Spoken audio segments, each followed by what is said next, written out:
Hello and good afternoon. We are here again. Today, I want us to analyze two things and kindly subscribe since as we move along so that you can be getting these tons of content as we move forward. So, I want us to analyze two things: the Raila AUC candidature, and also we want to look at the reason behind the broad-based government. That is, according to me, that is my opinion. So it does not have to be your opinion. So it is my opinion. So first, let's analyze the happenings before what the broad-based government was formed. What was the situation? The situation was, according to me, there was a plan which was already in place to impeach the president, the deputy president, sorry, which after some time it came out in the open. So the plan was already there, according to me, before the eruption of the chaos. So there was this elaborate plan to impeach the deputy president and replace him with somebody else, ambapo hapo hatujui ni nani. We can only speculate. So when the Gen Z struggle erupted,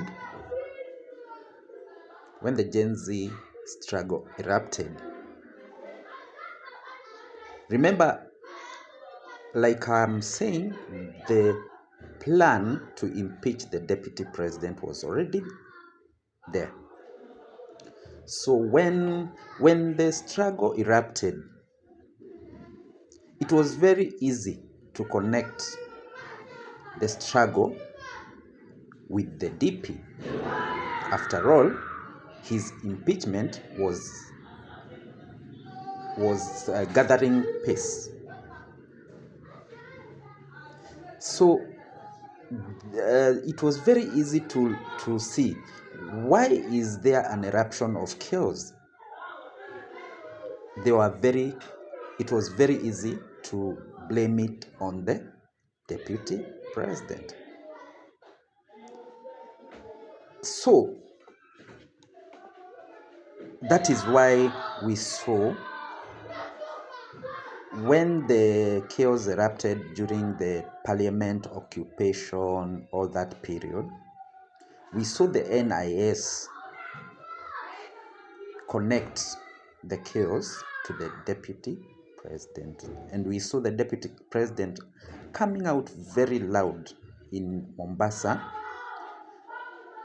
to say that there were plans to implicate him to the chaos. So now, how much of that was true? My opinion is, if it was true that maybe the deputy president was involved in it, they could have found some evidence. It could have been very easy for the government to find this evidence. So if they didn't find the evidence, then it means he was not directly involved in the chaos. So then we saw so many people get accused. Oh, there was this Ford Foundation, then all of a sudden it was Maina Wanjigi, then so they still didn't have evidence on who caused the violence.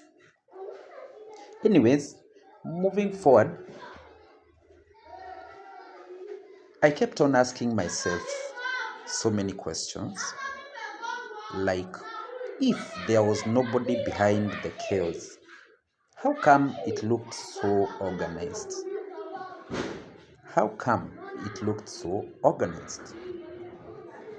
And how come then, if there was nobody organizing, how come it ended so quickly?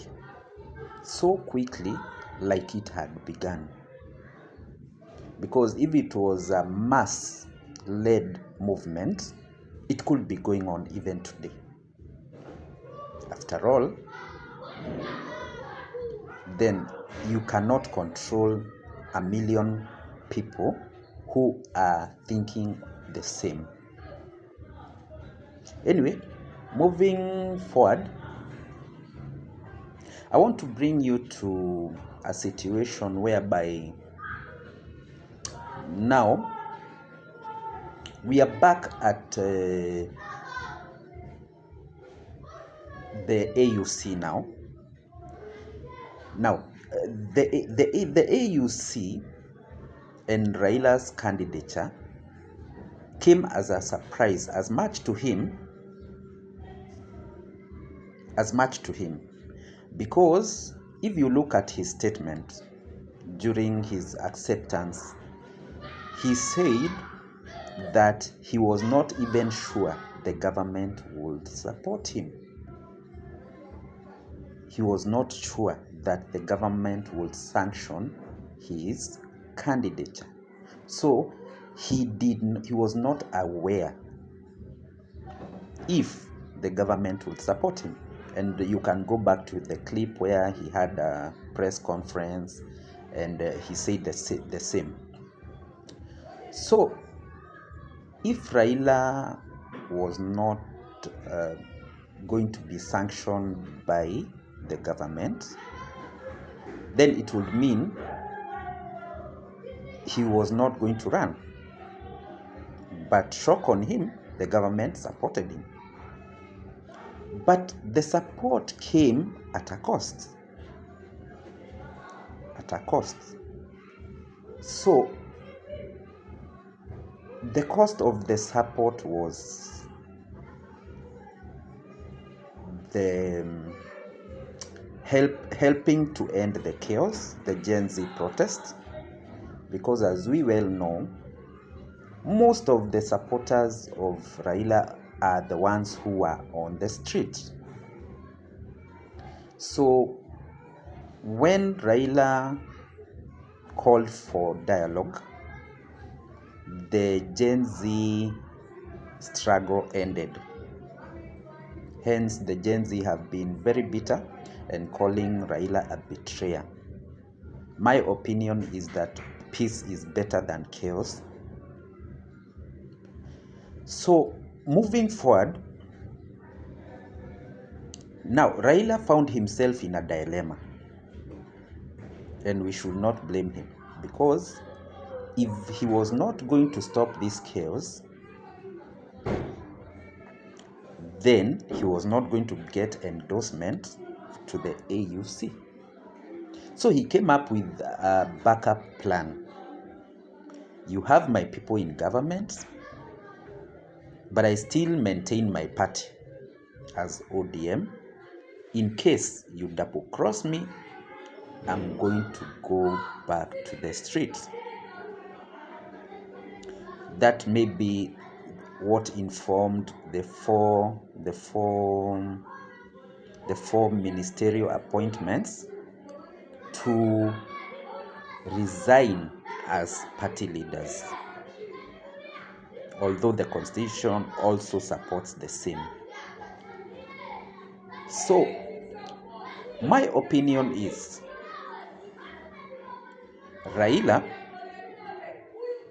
may or might not get the AUC. Might not get the AUC. So, knowing Raila, he always has a plan B. He always has a plan B. Never underestimate Raila.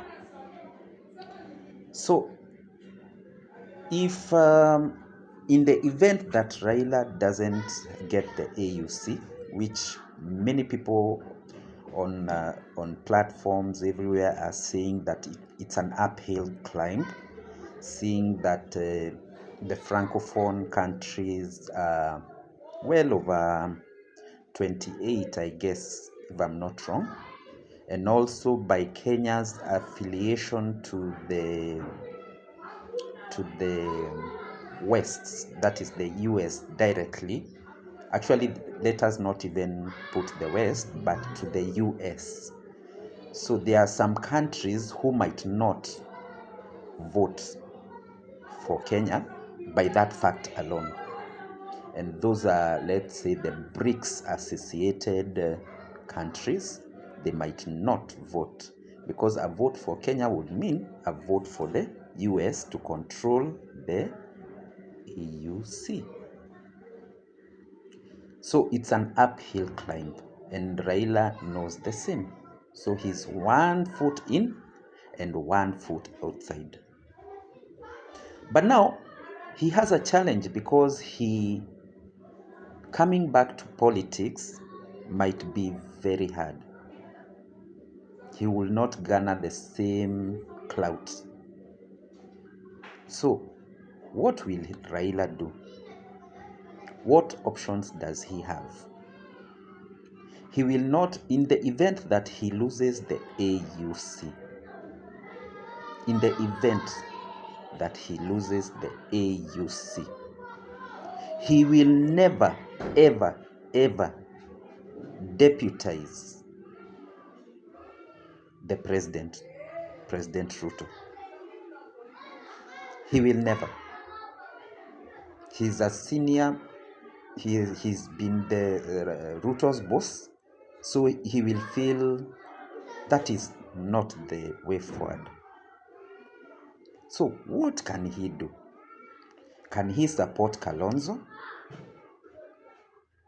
In my opinion, he might not support Kalonzo, because it will be another step too low.